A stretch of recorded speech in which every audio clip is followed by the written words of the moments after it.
Welcome to the Strong Youth Project, where our mission is to improve organized sport experiences for youth, parents, coaches, and other mentors via education and evidence-based practice.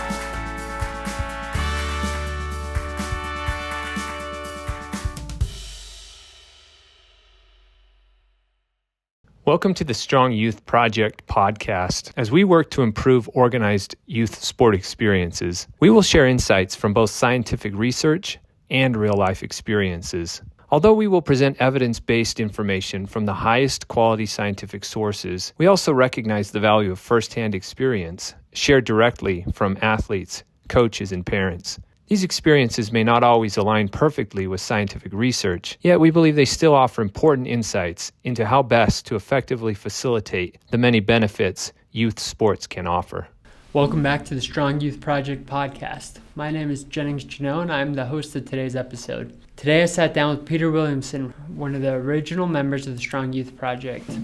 Peter has earned a Bachelor in Science in Exercise Science from Brigham Young University and is currently in the Doctorate of Physical Therapy program at the University of Utah. He's also competed up to the semi-pro level in lacrosse and is currently a lacrosse coach.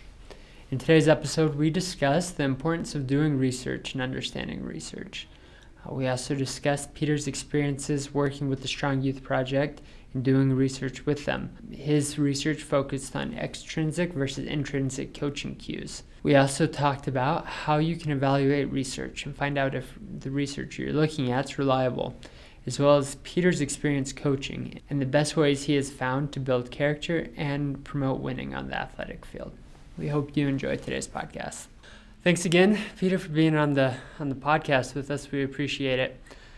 Just to kind of kick us off, why don't you tell us a little bit about yourself, where you're from, how you got involved with the Strong Youth Project, and yeah. Awesome. Well, thank you so much for having me out. It's really cool for me to see how far the project's grown. Where do I start? So I was a student at BYU in Dr. Seeley's class when he first had the idea about Strong Youth Project. I remember the day he came in and said, hey, I want to do this research thing. I was trying to get into grad school, so I'm like, oh, research, need that, check, okay. Yeah. And that's kind of how I started getting involved with Strong Youth Project. But since then, I've graduated at BYU. Now I'm pursuing a doctorate at the University of Utah in physical therapy. I've been a lacrosse coach since 2020, so going on 6 years now. Played competitive sports at a high level, up to the semi-pro level, my whole life. So sports has been a really important thing for me, and the career I want is all about movement and helping people move better. So when Dr. Seeley kind of brought up this idea to do a project where we're trying to enhance the youth sport experience, I was like, no brainer. That's exactly something I want to be involved with, and hopefully I can add a little bit to the conversation and just help kids have better experiences when it comes to youth sports. Yeah, that's cool. I like that you focused, you mentioned that's an important part of what you want to do is help people move better. And that's one of the things sports can do is help people to move better, right? Like help kids learn how to move better throughout their entire life. So that's awesome. Something else that other people might not know, people who are listening might not know, but you've done a lot of research with the Strong Youth Project, and then you have a lot of experience training. And those are two of the three aims, right, of the Strong Youth Project. It's research, training, and then the third is communications, which you're doing right now, right? You're on the podcast. Yeah, so we kind of want to start off by talking about some of the research you've done with the Strong Youth Project. Maybe people aren't as familiar with the research that we've done, but I think it's important that people do know we're actively trying to do research. So maybe just to start off, you could walk us through why you think research is important. Understanding it, doing it, all aspects of it. So I love research because whenever research comes up, everyone's eyes glazes over. I remember being a student in Dr. Seeley's class saying we had to do all these reading and getting in these dense articles, and that was tough. But the more I've been involved with research, the more I really understand that it's just answers. It's that you're a little kid, you're like, oh, what is this? How does this affect? What's going on? And it's just for grown-ups. So yes, there's like scholarly components that get kind of dry or can be tougher to understand, especially when it's not your thing to be in academia. But when you start thinking about the very base level of research, what's going on, how can I see what affects it, we get to start playing a problem-solving game of how can we connect these different dots to try to get a little bit better of an understanding. Yeah. And the way I think about it is we're trying to make like a spider web of information. We know that, one little piece on its own, it can be from a coach, it can be from a professor, it can be from anywhere, Instagram, whatever. By itself is fair. It's just a thing. But when you get a bunch of people saying similar things and proving things together, it makes this really tight web or like a rope. And that's when you can start to put some stock into it, start to kind of see how it all connects. And that's when it puts you in a position to act and make decisions for yourself. So that's kind of how I view research. Now, research when we started with the Strong Youth Project was a little bit different. So we were, thinking back, it's kind of crazy to think it's been that long ago, but it was over the summer, and we wanted to start to explain we wanted to put some research out there. We weren't entirely sure what it was or how it could affect. So I was thinking about my experience with sports, and everyone in the group was. So I'm going to talk about me, but I'm not trying to minimize anyone's. Yeah. And I started thinking about how coaches interact with kids. Now, a lot of what coaches teach is based on conventional wisdom. You've got a coach who played football for 30 years. He's teaching the O-line. This is how he did it. This is how he did it. All the pros teach kids. This is how they do it. Kids see players on TV. This is how they do it. So you start to get these coaching cycles that are very much based on the opinion and the convention of other coaches to do a certain skill. And for the most part, coaching is pretty much the same. You've got yelling coaches that just scream at you and make you figure it out. You've got coaches that try to explain things, but there's no, as far as I was aware at the time, and research kind of has followed, there's not a ton of evidence saying this way of explaining things tends to go better. We started to get into the academic world when we think about school, but when we put a kinesthetic element to it, it changes a little bit. And then the people that do have those studies tends to be more neurological rehab, tends to be more medical, it tends to be more rehab. But that's not very accessible for a coach to go out and be like, well, I saw a study on these patients that had some strokes that this worked better when they were learning a new muscle pattern. Let's use it with my 18-year-old lacrosse players. It doesn't connect well. It's totally different. So what we did is we wanted to start thinking about the population, these youth, and how can we reach them, right? We've seen in other papers and through our own experience that most kids taper off after they get out of high school into college, right? That's partially because competition goes up. It's partially because life comes up. And it's hard to be involved with sports. But as you brought up, right, sports is so valuable for helping people move and keep active and have healthy lifestyles. And there's a plethora of research on that. Like, that's common. Mm-hmm. But when we started to think about how are we training these kids, the interaction between coaches and players is it's a weird dance because it's this authority figure who's telling you what to do and determines how much you get to play and is responsible for teaching you. So if you have a bad experience with a coach, that can really taint your experience with sports. And it happens all the time, unfortunately. So we were like, okay, we have our problem. We have athletes who are taught, but we don't know if the ways they're being taught are the most effective. Mm-hmm. Let's dig into it. And that's kind of where we started, at least from my perspective on approaching our question. From there, we had read some articles for Dr. Seeley about different things that affected athletic movement. And we talked to our good friend Justin Yee, and he said that the triple hop, which is a one-legged jump on one foot 3 times as far as you can, in his experience has been one of the biggest indicators for how not good an athlete is, but kind of their athletic, where they're at developmentally. Yeah. So we took that and we're like, okay, let's make some videos giving some instruction and see which one goes better. We had read that if you give an external cue versus an internal cue, which translation, an internal cue is how most of us were taught sports. If I'm going to shoot a basketball, I put my hand here and here, bring it up, and push my wrist through, hand in the cookie jar. Yeah. That's very much in my body, what I've got to do myself. Then we also have an external cue, which is if you're thinking about running, look at that tree up ahead of you, just run till you get there. Run till you get there, focusing on this outside of yourself experience. And we wanted to see, okay, there's some evidence that shows this external cue is a little bit better. Let's check it with athletes and see how we are. Okay. And that's how we started, right? We sat down, set up a little apparatus or a little setup, had a bunch of kids jump 3 times on one foot, showed them 1 of 3 videos, a video of a panda sneezing that's just unrelated to try to control for practice or whatever. Like a control group or whatever. Exactly. It was our control group. We had a video of a guy showing them, okay, when you're hopping, swing your arms really hard to generate more momentum. And that was something that Dallin and Ben, who were both on the track team and fantastic. I mean, Ben's been on the podcast, and he just, I think, broke the all-time record for a triathlon, if I remember right. So shout out to Ben for being awesome there. That's huge. There you go. And they're saying, this is something that coaches teach to get further on these jumps. And then we did one where we put a cone just past anywhere realistically a kid could jump. Said, hey, focus on that. And that's how we started to approach if these external things are good in teaching or just game time performance. Yeah. Because that's what I was going to ask, if you focused mainly on the teaching side of things, or if, hey, these kids are only going to jump this one time, and I just want to see what way can get them to jump the farthest. But it sounds like you focused on the training side.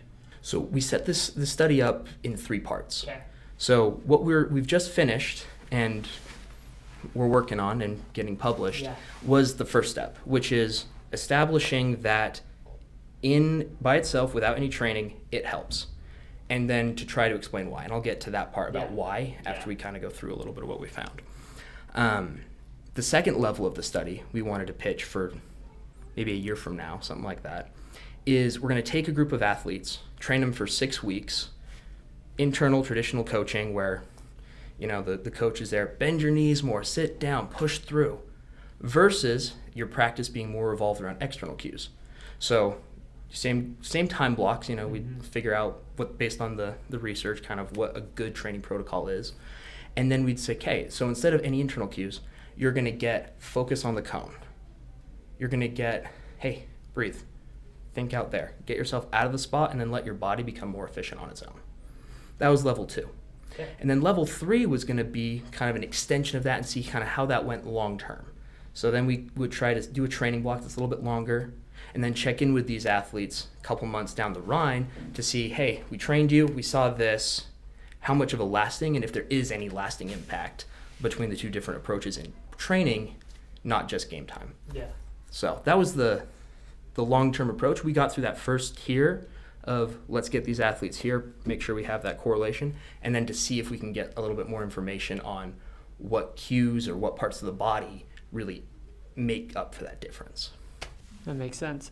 And so how long were you able to get that second group of information, or are you still... No, we haven't gotten that far yet. Okay. We had a lot of things come up. I graduated and we all split up and we're not there yet. That's the really powerful thing about research is anytime we have good research, you should ask the question, what's next? Yeah. How do we build off of that and put it into something more applicable? And I think that's where research gets powerful. Is not so much what they found, but it's like, hey, they found this one little part that starts a conversation. How do we take their design, their apparatus, whatever, add to it, and then start to see, is that really what's going on or what else is? Yeah, that makes sense. I mean, is that the next step then? So right now we're still writing. Someone, myself, has to finish writing everything, which is always fun, making sure we have our citations, all that stuff. And then it'll get published, go through the peer review system. But then I want to take the next step being that training block. Okay. Cool. So that's kind of the overview on the paper. Cool. One thing that we did with the paper and that question that kind of builds on what's out there, because in and of itself, just saying, does the internal versus external really help that much? Mm-hmm. That's been done. What we wanted to do is not only do we wanted to prove, yes, this happens, but we also wanted to look at it and see, okay, so in our internal group, we told them to swing their arms. Let's get some kinematic data, see, does that arm swing affect any other parts of the body? Does the knee change? Does the hip change? Some of these things.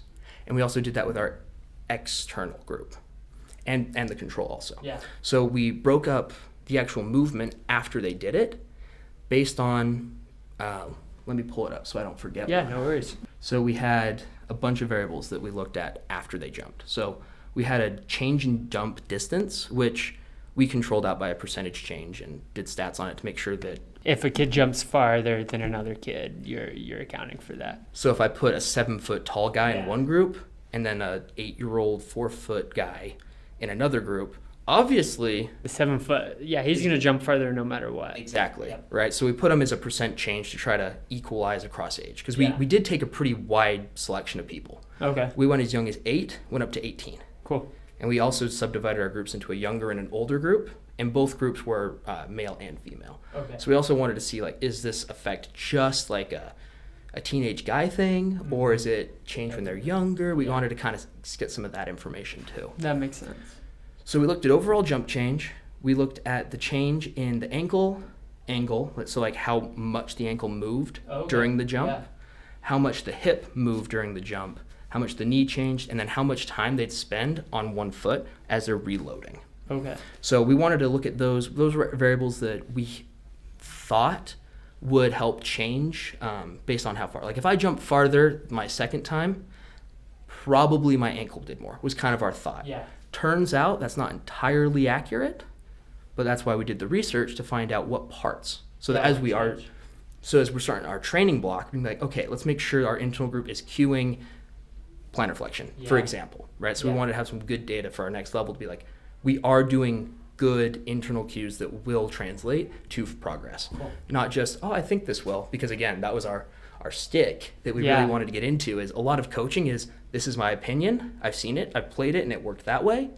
So we wanted to get that data to say, actually, like, that plantar flexion, for example, it's not exactly... Yeah, and for people who might not know, plantar flexion is basically if you go to stand on your tippy toes, right, your ankle's plantar flexing. Right, so that force through the foot Yep. is what we were looking at, right? How much that is going through to see. And that's where we wanted to kind of line that all up. So what we really found is super interesting because it didn't go how we wanted. Yeah. What was your hypothesis, if you don't mind me asking, or what you wanted per se? So what we wanted was external group to do way better, and then we wanted like stance time to be directly correlated and cause that change. Okay. So I tell you an external cue, sick, you're only on one foot for 1 second. Yeah. If I gave you an internal cue, you didn't jump as far, your change wasn't as much. Yeah. And you spent 1.5 seconds on the ground. Okay. So it could be ding, ding, ding. Yeah. External cue is going to lead you to have less hesitation, and you're also going to have less time. You're going to get a farther jump. So as we're training these kids, focus on getting them through that jump faster, external, so that they're not overthinking it. Yeah. Would have been a great paper. Didn't happen. But what we did find is there are some things that are correlated, right? So your change in jump was decently correlated to your change in hip angle, but that was the big correlation that we found, was hip angle to jump distance, and then...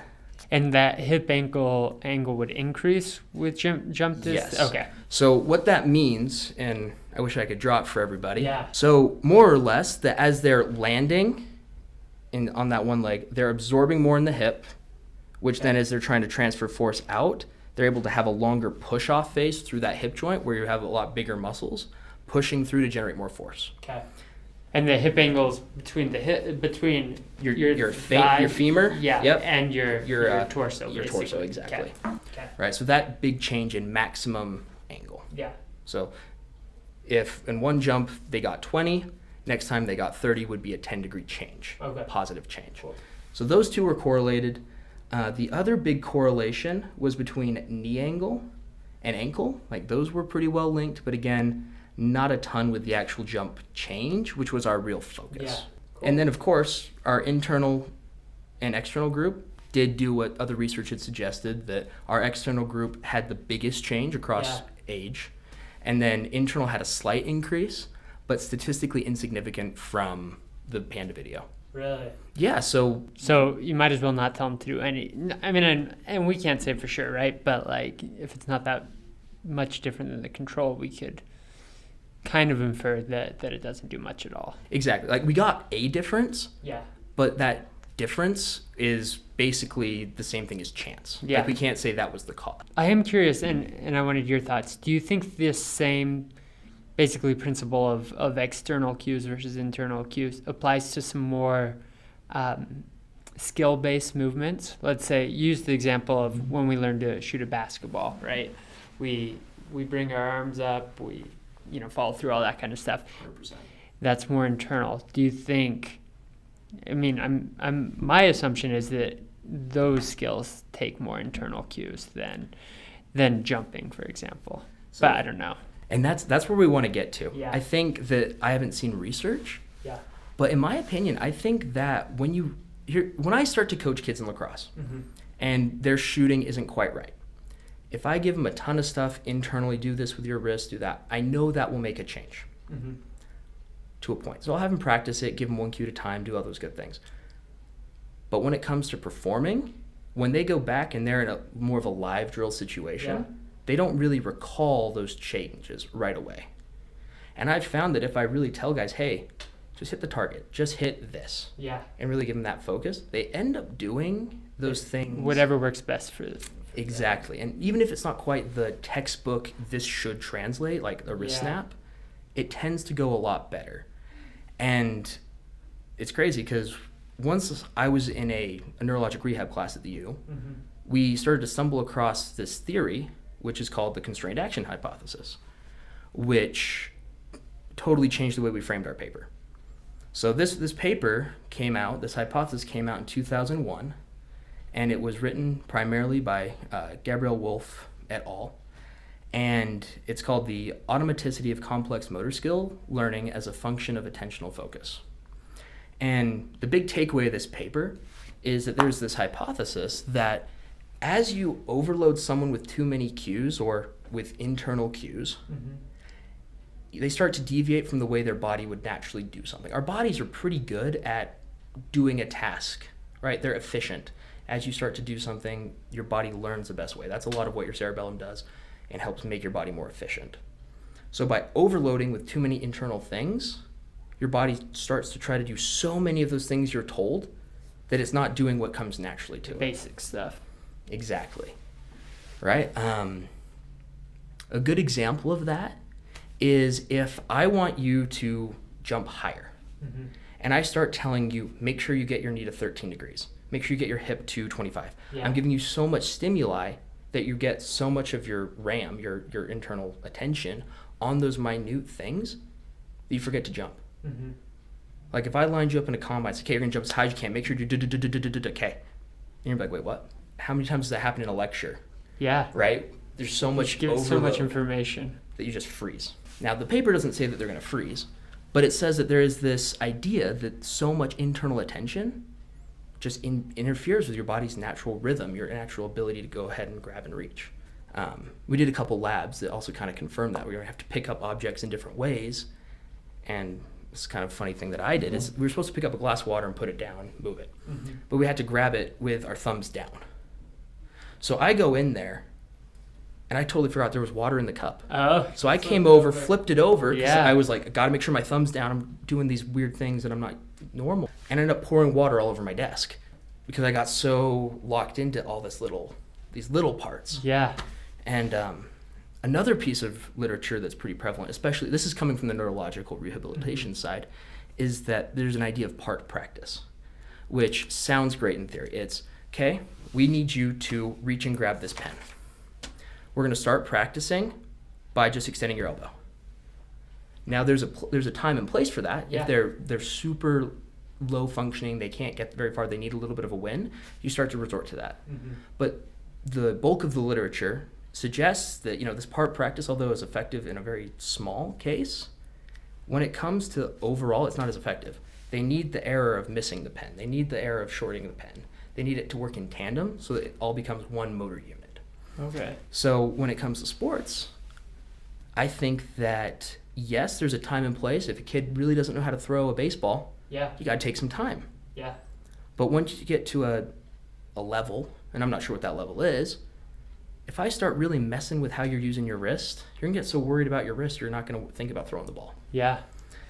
And I also wonder if your body gets used to throwing a baseball a certain way, and then you change it. Let's say you're 16 years old and you're throwing, I don't know how fast, but you're throwing a ball pretty fast. If all of a sudden you're going that fast in a different motion, there's probably a risk for injury. 100%. Would be my guess. The muscles aren't conditioned to it. You're overloading things quickly and making these changes, and we see kids get hurt all the time. Yeah.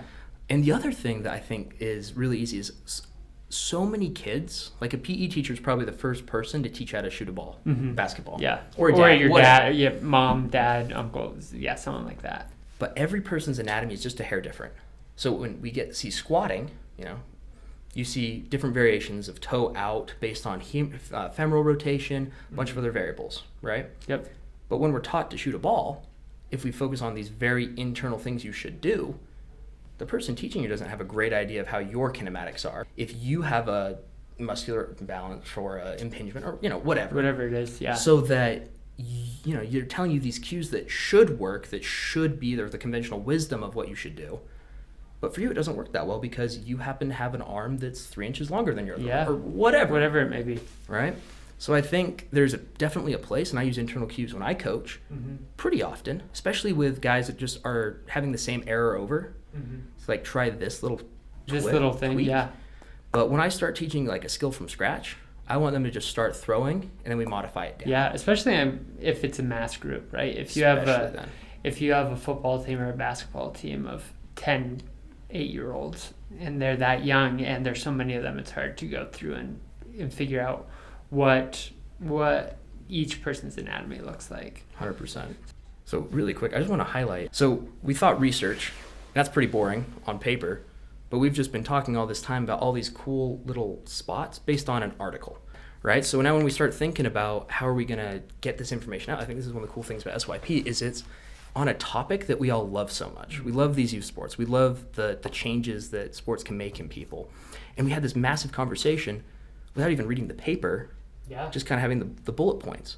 So I think, when it comes to research, and especially for people that are non-academic, and a lot of the time I put myself in that category, like some days there's nothing I want to do less than read a paper. Yeah.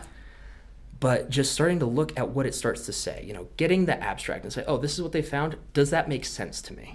How does that work? And what other questions do I have based on that? And that's the most important one. Yeah. That's the most important one because that's where learning happens. Yeah, exactly. Because I'd argue a lot of the stuff that we talked about, we don't have the for sure answers on, right? We're just basically asking more questions that hopefully one day we'll have the answers to, but right now we might not have the answers to. But it's just something good to think about and to be aware of. And I think that's where a lot of research, like you talked about earlier, originates from, or how we find out what we're going to do next is from those kind of things. And that's when we start looking at our ropes again, right? Like we both have opinions, we both have life experience, which is valid, right? I know whatever, we know these different parts of it, but that's one little string to support this idea, of what we should do. Then level 2 is we go find another string. How do we find good source of information? It's all around us, right? That's our third string. And then we have to start saying, okay, so this string and that string, A and B, disagree a little bit. Why? And that's where I love peer-reviewed articles, is because they spell out so many details that you can see why it fits.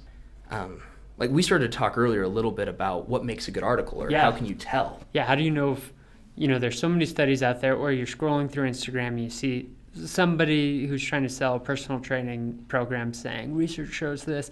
How do you know, what's reliable? So the first thing I do, and I'm by no means an expert, I'm not a PhD, but the first thing I look at is, does it smell right? Yeah. Right? Like our intuition is fantastic. We know when someone's trying to sell us a course. It's pretty quick and easy. Yeah. So that's the first check is, does this seem legit, or does it seem like it's a huge bias from the source? Now, let's say we get past the bias and I'm looking at a paper that conflicts two papers that seem legit. You gotta make sure you're talking about the same population, right? Every paper we look at, they wouldn't publish things that just didn't happen. I would hope. I think that's fraud. Yeah. So we have to look and see, okay, all this data is out there. Some of it seems better than others, but they all think they're telling the truth. So let's look first, who are they working on? What is the group they're with? Oh, this group's working with 10-year-olds. This group's working with 80-year-olds. Yeah.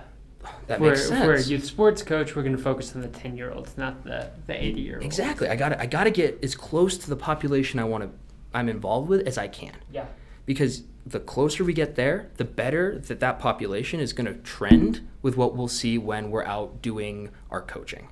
So that's the first spot, right? Second thing, some people would say like where it was conducted, what journal. There's some reasons for that, but I think the more important thing to say is how big is your sample? Yeah. Or what the inclusion criteria is important, but more or less that means why did they choose the individuals they chose? Because if I go to, a a certain high school, and I only take every fourth kid, I've still already roped in that they all live in the same area. They probably all have a similar asterisk, right? There's always exceptions, but socioeconomic status. Yeah. They are probably in similar circumstances. Similar ages. Similar ages. Yep. So if I just say it's a random sample and it can apply to the whole population, that high school is in Utah. And let's say it's East Side Utah. That's a very different situation for every single one of those people if comparing to a group of people living in Chicago or in South America or wherever you are. Yeah. Right? So you got to look and see, okay, one, is that population right? And then two, it matches the demographics that I'm looking at. Let's see what they included and what they didn't and why. Because that'll tell you a whole lot of the story about how transmutable the data is to your situation between those parts. Yeah. So in an ideal world, somebody would do a study on, and you're coaching a lacrosse team, right? Ideally, you would find another study done on a lacrosse team, which is pretty hard. 100%. Yeah, pretty hard to find. But next best would be similar age group, similar circumstances as your team or whoever. Sure. A study that relates to something you're looking at. Another way to think about it too is because there's a lot of different sports, but they all kind of revolve around the same things. Yeah. Soccer and running, the only difference is you add a ball. Yeah. Right? Hockey is pretty individual. Basketball is a lot like soccer and a lot like running, except they have to use their hands for the a little ball. bit more. Yeah. So you're not going to find a perfect match Yeah. because research is expensive. But you want to start to find things that link more. So if I, like, for example, if I'm looking at lacrosse players and I see this article on rowers, there's probably going to be some elements. If it's about a cardiovascular thing, if it's about a general strength outcome, if it's about instruction to the same ages, there's a lot of overlap. But if they start talking in of like technique, like speed or change in performance, there's a whole lot of a different skill set for rowing than there is at lacrosse. So just making sure that so we kind of had our first thing is smell test. Second thing being the population and inclusion criteria. The third thing is what exactly are they doing? Their methods. How are they measuring things? What kind of things they're looking for? And most importantly, did they miss something important? Yeah. Did they forget a control group? Did they forget to take out this other variable? Whatever. Exactly. Like, what did they do to try to narrow it down? Yeah. And that, again, is a little bit of a judgment thing. And I think the reality is, especially with sports, youth sports related things, it's hard to be able to ethically test everything in youth sports, right? Because these are people, these are kids especially. It's hard to it's one thing to measure jump distances, right? But it's another thing to measure hey, how often should we give kids water? Like if we go a long time without giving kids water, are they going to be okay? Which we can't test that because we don't want kids to go a long time without having water. It's unethical. Yeah. And so there's some things that might be hard to find accurate studies on, I'm guessing as well. And then when you get into those physiological things, you can trust adults. Yeah. I mean, there's going to be a little bit of a change, but again. And some things we know, give kids water. Yeah. Yes. That was just an example, right? Yes. I don't want people to think we're questioning that, but yeah. And my coaching side, with water, I hate water breaks. Yeah. Yes, I give kids water breaks. Don't get that twisted. But I also tell kids, if you're thirsty, bring your water bottle to the sideline. Go grab it. I probably won't notice that you went and grabbed water. Yeah. I don't want to restrict a kid when they need water. Yeah. So I make that super clear. And as a coach, I don't want to have to be like, oh, Jimmy wants water. We don't want to deal with that, right? Yeah. So yeah. I don't know how we got there, but that's okay. These things don't give kids water. Yeah. You mentioned your coaching. That's kind of the other thing we wanted to talk about, unless there was anything else with research you wanted to cover. I mean, the last thing I'll say about how to tell a good paper or not, we've gotten the nose test, we've gotten the population and inclusion, we looked at the methods, and then just look at the pictures. I learned more from a picture in a paper than most of the words. Yeah. That'll give you all the data that's And by pictures, you mean graphs? I mean the graphs. I mean, a lot of papers will have a little diagram of how they set up their app. Don't get so locked into the stats. Yeah. Don't worry about that stuff. That stuff, I'm going to say nerds. Yeah. Affectionately, because I've done a lot of stats testing since I've been involved with this. But a lot of that, getting into the details of the statistical tests and all that, don't worry about it. You'll know from the picture if it's really important and if it really meant something. Yeah. That makes sense. So if if you're like looking at a paper, you're like, oh, this looks cool, seems like it could be cool. If the Instagram influencer says that here's this research on this, nose test, look at the population, does it make sense? Mm-hmm. Take a little look at the methods. Is something odd or off or kind of odd? Then look at the pictures. Yeah. And you should be really quick to be like, oh, that makes sense what they're saying. Could be true. Put it in that point towards probably true. Yeah. And just as we close on the research, I think it's important that everybody has their own way of looking, figuring out, is this accurate? And everybody's circumstance is different, right? This differs from case to case, just like anything. And I mean, it even differs like between how long you've looked at an article. Yeah. Because if you're really getting into something specific, obviously those points are not going to be enough for you to really get to the bottom. Yeah. But for a casual reader trying to help their kid, that's where I'd be like, okay, yeah, I feel pretty good about this. Yeah. I've seen that. This article, I feel pretty good about it. I'll let them know. Cool. That's kind of how I would look at it for my own kid. Well, we want to move on to some of your coaching experiences. We don't want to take up too much of your time or the listeners' time. You too. But we've talked a lot about like some of the more biomechanical, right? Things teaching like intrinsic factors versus extrinsic. I'm curious to know what your experience has been teaching some of those things more like building character, right? What's your experience been on some of the more psychological stuff with coaching? So I love coaching. And the reason, I guess the way I coach, my coaching philosophy is my job is to prep them to make good decisions. Mm-hmm. So in sports, we think a lot about plays. We think a lot about systems, about fine motor skills. And yes, all that's a huge part of it. You need to be able to dribble to play basketball. You need to be able to run up and down the court to play basketball. And some of that, you need to just kind of say, hey, this is how it's done. But as soon as it comes to the kids, especially the higher level you get, the less your job is to tell them how to play. As much as we on the sideline wish we could just say, hey, just do this. But if we've done our job right, we are preparing them to have skills that they need to operate in an environment where they have a natural consequence. Mm-hmm. They score, they miss, they get scored on, whatever. Yeah. Win, lose. We are not involved. Once that whistle blows, we can help a little bit, but it's up to them to play the game.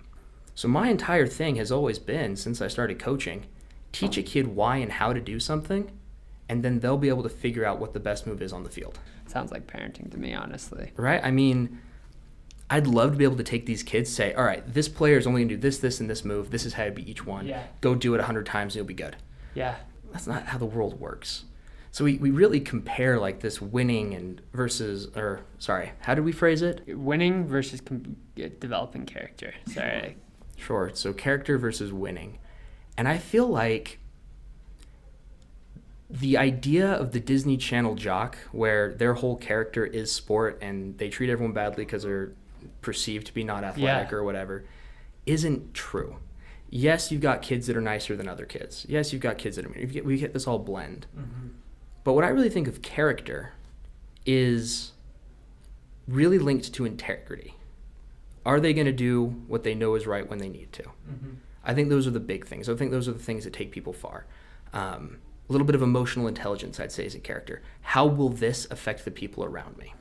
And I think you can suck those out of sports. You can scream at kids and just yell at them until they do what that you want. But whenever I've been involved, and the way I coach kids, and I don't see this changing unless something happens, but we've been doing okay so far, is if I do my job right, I'm teaching the kids to navigate the variables that lead them to the best move.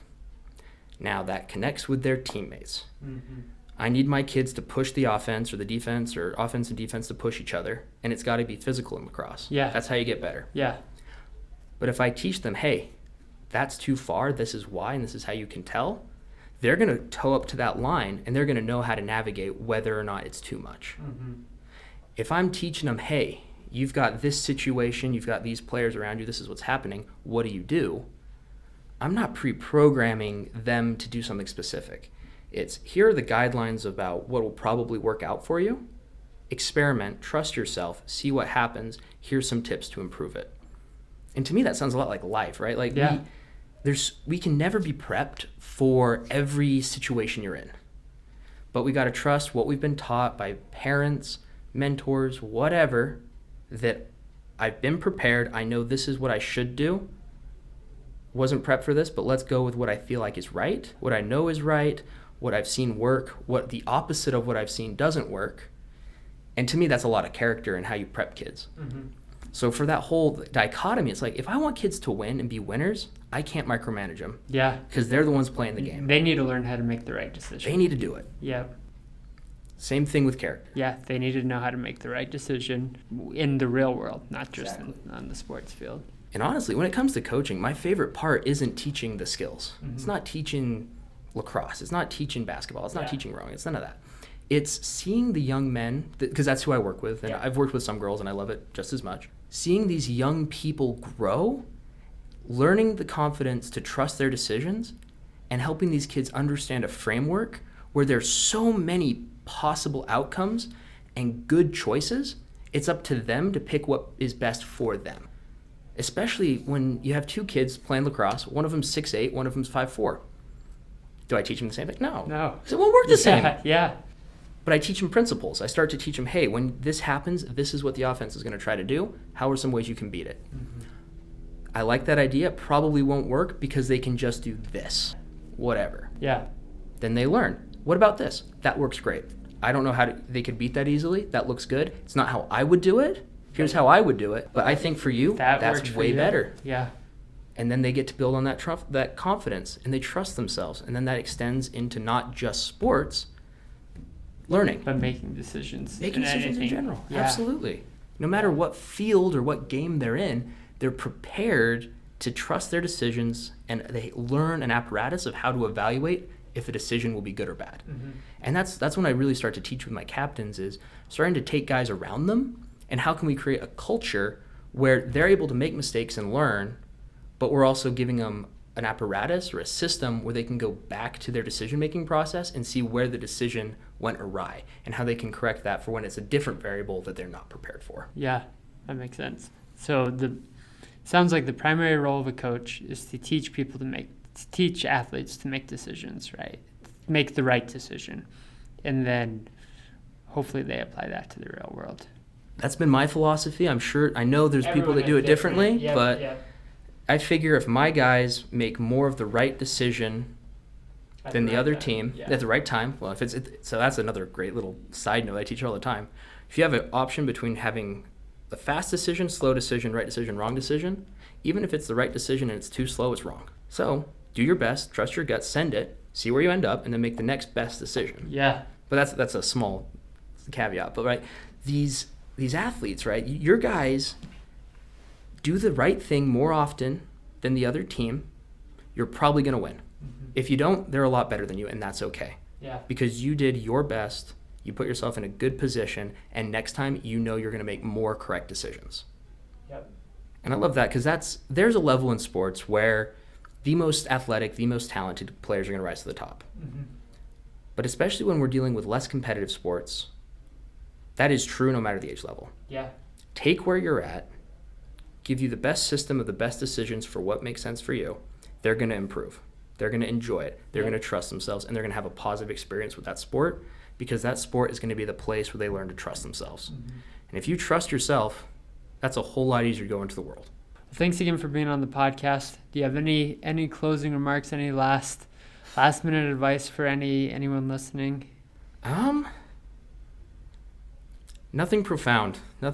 Just that sports is so beautiful, and if sports aren't fun at some level, you're doing it wrong. Yeah. Doesn't mean it's not hard and you're out of breath. It should be hard, I feel like, to some extent. Yep. It has to be in order for it to really change you. Yeah. And that's what I love about sports, is they help change us into people that want to move more. Yeah, but they're also fun. So. Absolutely. Yeah, I agree. Well, thanks again. Thanks everyone for listening. We'll talk to you next time.